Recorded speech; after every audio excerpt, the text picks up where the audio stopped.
Hey friends, I pressed live before I was like totally ready.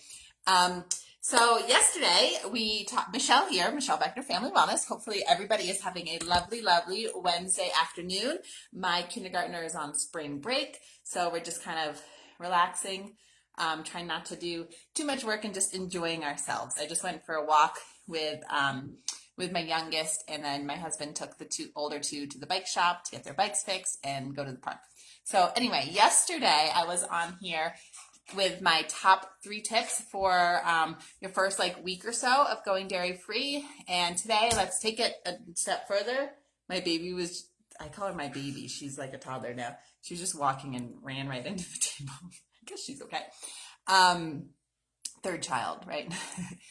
So today we'll take it a bit further and talk about my top tips for your first like month or so of being dairy free. So if you're watching, say hello, let me know how long you've been dairy free, and let me know if you have any questions.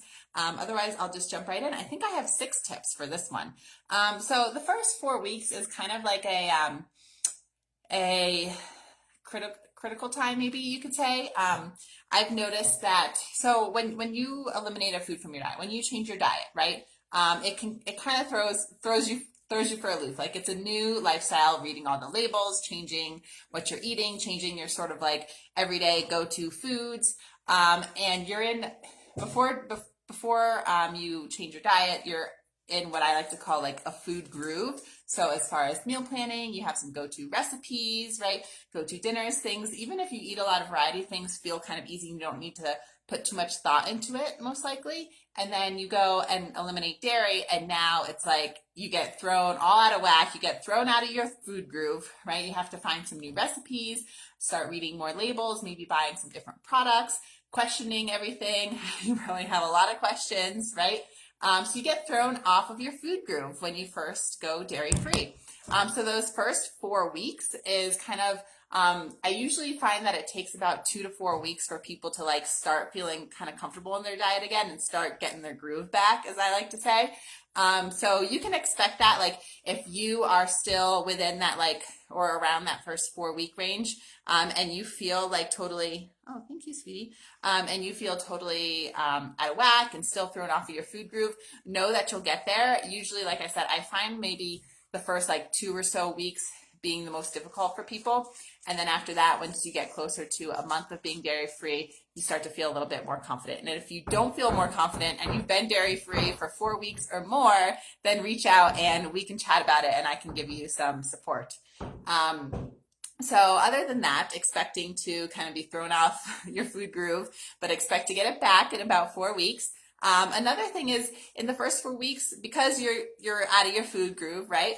You may have had some slip ups, and that's okay. I think we were talking about slip ups in the group a few weeks ago, and a lot of us, including me, shared our stories of slip ups we've had in the past, and we've all been there. I've been there multiple times, and that's okay. I remember with my first when I first went dairy free with her, when I was completely ignorant in this whole world of food sensitivities, going dairy free didn't like completely throw me off track. I felt like that part wasn't so hard, but every once in a while I would just like totally just mess up and like I wasn't thinking, right?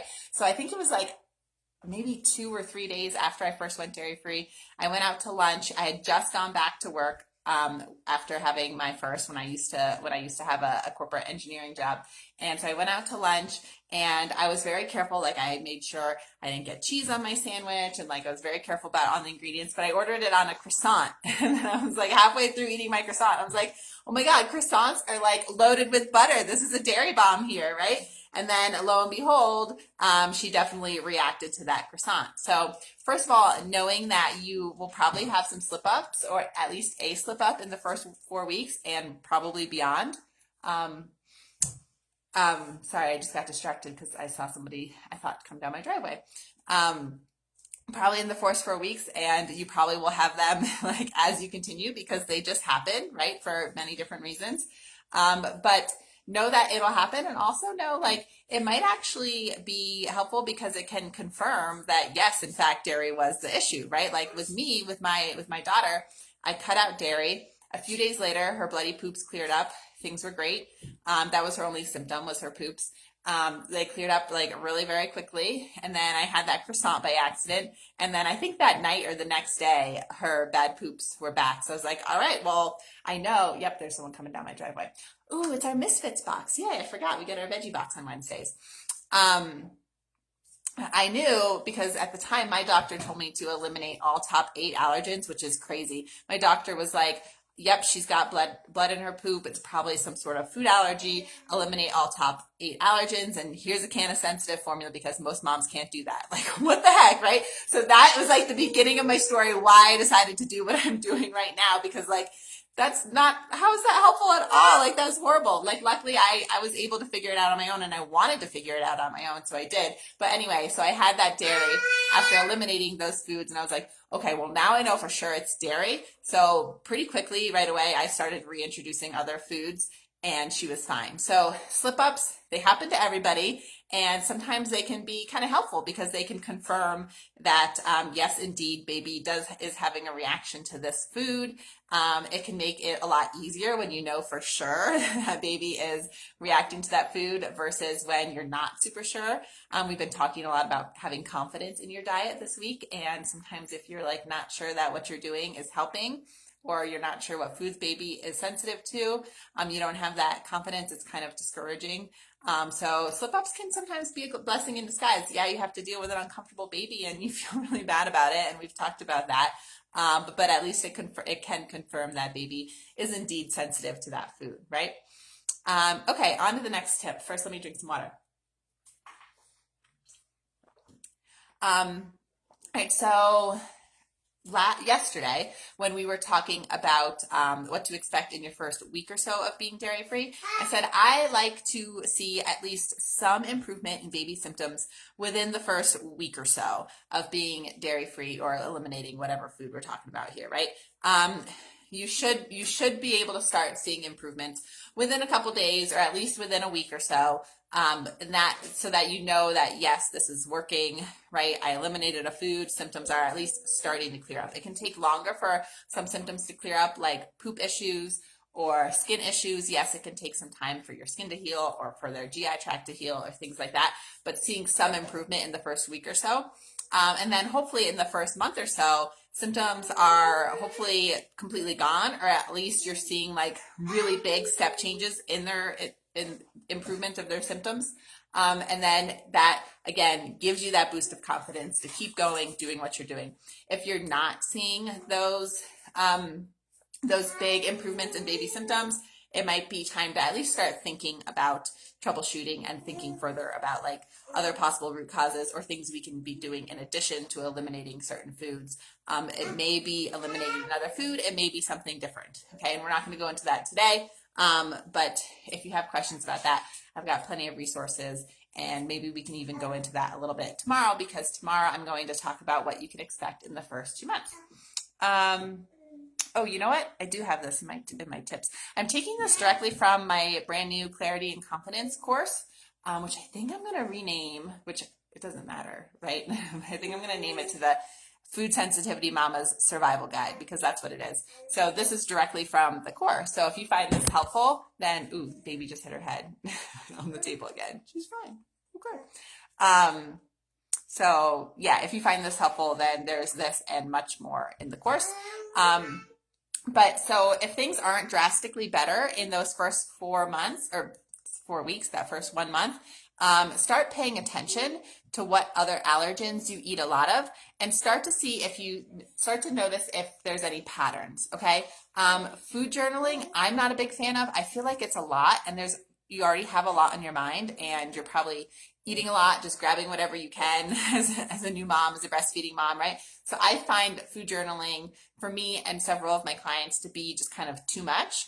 But if that works for you, like if it feels good for you, then do it. If it doesn't feel 100% like good and helpful, if it's starting to make you worry or spiral or think too much, or it's just too much work, don't do the food journaling. But again, like I said, just start noticing what sort of major allergens you're eating a lot of, like wheat or eggs or nuts or peanuts or soy, things like that.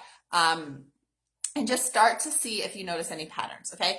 Don't go too crazy with it. Just stop there, okay? Don't go too crazy with it. Don't drive yourself crazy. We want this to be easy for you too. There's no reason for you to sacrifice your mental health and your physical health for your baby, because yes, we will do anything for our babies to feel better, and we want to do anything for our babies to feel better, but then we don't realize we're sacrificing so much of ourselves that it's actually not helping our babies feel better, right? So don't start driving yourself crazy if you aren't seeing drastic improvements in those first 4 weeks. Just start noticing patterns, and then stop there. I am definitely guilty of like, okay, she had a bad night. What did I eat yesterday? Blah, blah, blah, blah, blah, blah, blah. And then you're thinking too much, and it's like, turns out she's just getting a tooth, right? So just stop there. See if you notice any patterns. Stop there. Don't stress too much about every little thing.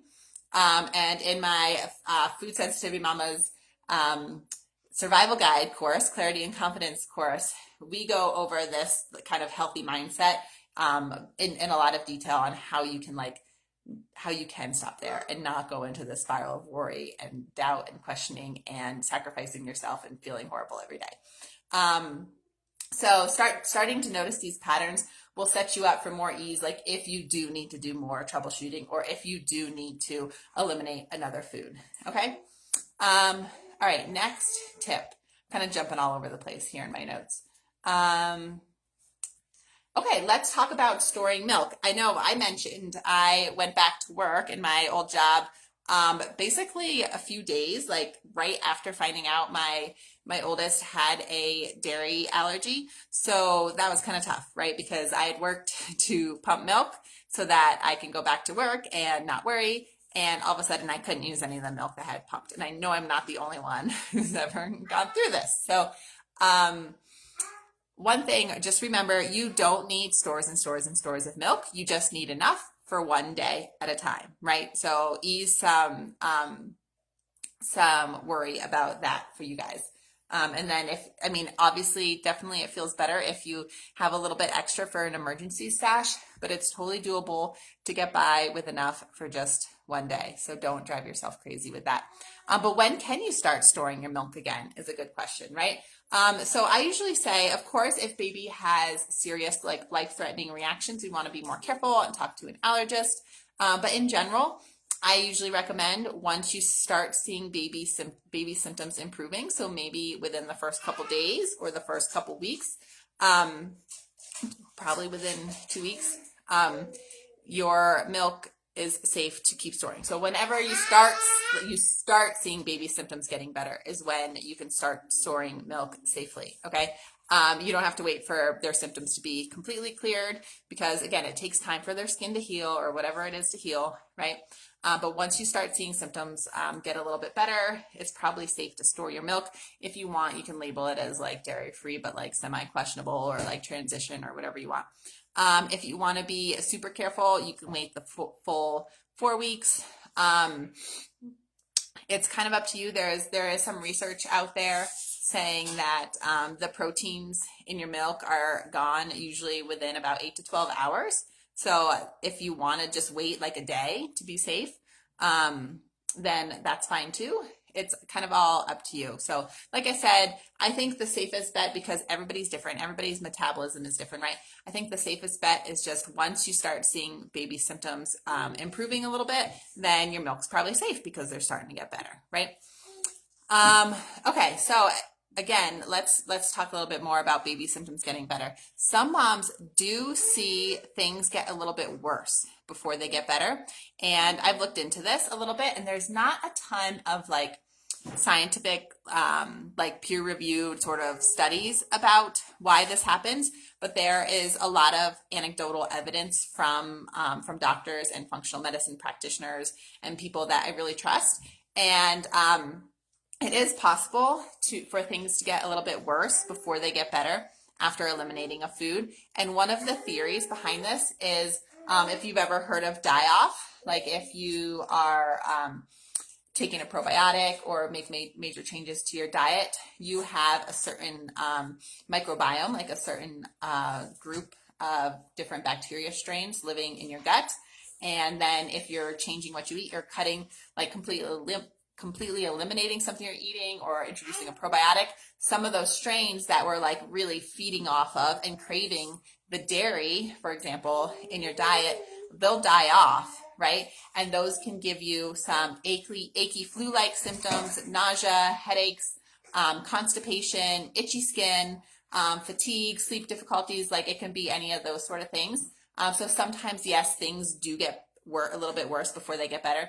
And, I actually surveyed the moms in this group to see, and I think it was maybe like a third of them or so saw things get worse before they got better. So it is possible, but it's the minority of people who see that. Okay, so hopefully that all makes sense. Oh, and I think that's it. So maybe let me see, since I'm jumping around, let me see if I can do a quick recap of what to expect in the first 4 weeks or so of being dairy free. And then I'm going to get some lunch for me and my little Miriam. Okay, so first 4 weeks or so, that's when you will, hopefully by the end of the first 4 weeks, you'll be getting your food groove back and things will start feeling a little bit better and you'll be feeling a little bit more confident. Also, you may have had some slip ups and that's okay. Maybe they confirmed baby sensitivity to that food. So that's great too, right? That can give you some more confidence. But just know slip ups happen to us all. So you don't need to be too hard on yourself if they do happen. In addition to you feeling more confident in getting your food groove back, baby symptoms should be quite a bit better within the first 4 weeks. If they're not, just start noticing patterns if you can and stop there. Okay, don't start driving yourself crazy. If you are ready to start troubleshooting, then reach out to me. I have tons of resources on how to troubleshoot, or like I mentioned, my Clarity and Confidence course can walk you through all that. I'm just watching Miriam climbing into a bookshelf. Don't worry, she's safe. Okay, next. Oh, you can start storing your milk once you start to see improvement in baby symptoms. If you want to be safe, you can wait the 4 full weeks, or you can wait just like a 24 hours, like whatever feels right for you. Like I said, I think the safest bet is just once you start seeing baby symptoms improve, things are getting better. So your milk is probably good by now, right? So that's when you can start storing milk. And then lastly, like I said, I think it was about a third of the moms that I surveyed in this group saw things get a little bit worse before they got better. So you might see that. It shouldn't last for more than a few days, definitely not more than a week. So if things are getting drastically worse and it's been a week and it's not getting any better, then reach out to me or reach out to a practitioner that you trust and see what we can do to troubleshoot. So that's it. That's the first month with my top tips for what to expect in the first month of being dairy free. So come back in tomorrow and we'll talk about what to expect in the first 2 months of being dairy free. Looking at my notes here from the course, it looks like I've got just 2 tips for you. And then Friday, I'll be back here, what to expect in the first 6 months. And I've got 2 more things to talk about with that. So hopefully this is super helpful. If you're watching the replay, let me know if you have any questions and I'll be happy to answer them or point you in the direction of one of my resources or another resource that can help you answer them. All right, everybody have a great day. And it's lunchtime for me and then nap time for baby and rest time for mama. All right, bye ladies.